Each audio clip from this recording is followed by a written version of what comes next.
দর্শক, রাজধানীর কলাবাগান এলাকায় অপ্রীতিকর পরিস্থিতির সৃষ্টি হয়েছে। সেখানে আছেন সহকর্মী শেখর আজাদ, যুক্ত হচ্ছি তার সাথে। শেখর, আপনার কাছ থেকে জানতে চাচ্ছি কলাবাগান এলাকায় বর্তমান পরিস্থিতি কি দেখছেন? সেখানে শোনা যাচ্ছে বিশৃঙ্খলা তৈরি হয়েছে, সেখানকার সার্বিক পরিস্থিতি জানাবেন আমাদের। বাস স্ট্যান্ড এরিয়ায় আছি। আপনারা জানেন যে আজকে শেখ হাসিনার যে রায়কে ঘিরে যে আওয়ামী লীগের ডাকা যে লকডাউন, সেই লকডাউনকে ঘিরে এবং রায়কে ঘিরে ধানমন্ডি ৩২ যে নাম্বারটা, সে ৩২ নাম্বারের এরিয়াটা সেই দুপুর ১২টা থেকেই আসলে খুবই উত্তেজনাকর পরিস্থিতি বিরাজ করছে। এখানে আপনারা জানেন যে দুপুর ১২টার সময় ঢাকা কলেজের কিছু শিক্ষার্থী এক্সকাভেটর নিয়ে তারা ধানমন্ডি ৩২-এর যে ধানমন্ডি ৩২-এ আর বাকি যে অংশটা আছে সেই অংশটা গুড়িয়ে দেবে, সেই উদ্দেশ্যে ধানমন্ডি ৩২-এর দিকে আসলে পরে পুলিশ তাদের বাধা দেয়, পুলিশ তাদেরকে ঢুকতে দেয় না। তো সেই তখন থেকেই আসলে এই যে এরিয়া, সেই এরিয়ায় আসলে পুলিশ এবং সাধারণ মানুষের যে অবস্থান, প্রচুর মানুষের অবস্থান আমরা কিছুক্ষণ আগেও লক্ষ্য করেছি এবং কিছুক্ষণ পরপর পুলিশ সাউন্ড গ্রেনেড দিয়ে সাধারণ মানুষকে তারা ছত্রভঙ্গ করে দিচ্ছে এবং এই ঘটনা ঘটছে সেই দুপুর ১২টা থেকে শুরু করে এখন পর্যন্ত।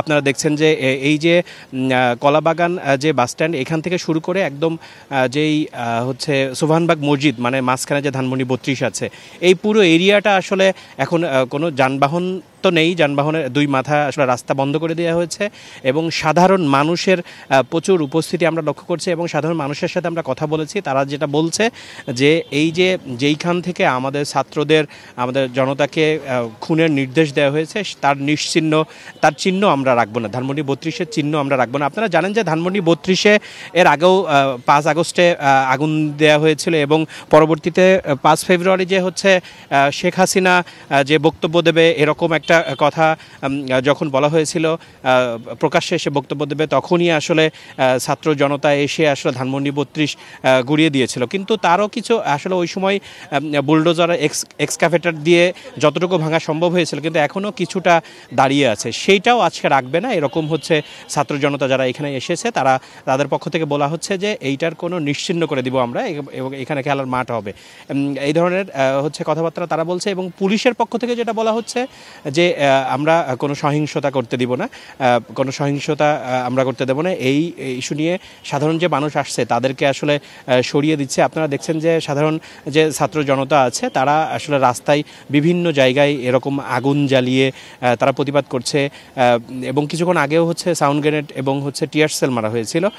কিছুক্ষণ আগে টিয়ার সেল মারার আগ মুহূর্তে কিন্তু এখানে প্রচুর মানুষের সমাগম ছিল। আমরা দেখছিলাম যে একদম পুরো এরিয়াটা ধানমন্ডি কলাবাগান যে বাস স্ট্যান্ড থেকে শুরু করে ধানমন্ডি ৩২ পর্যন্ত একদম পুরো এলাকার লোকে ঠাসা ছিল। তারপরে কিছুক্ষণ আগে এখানে টিয়ার গ্যাস মারা হয়েছে।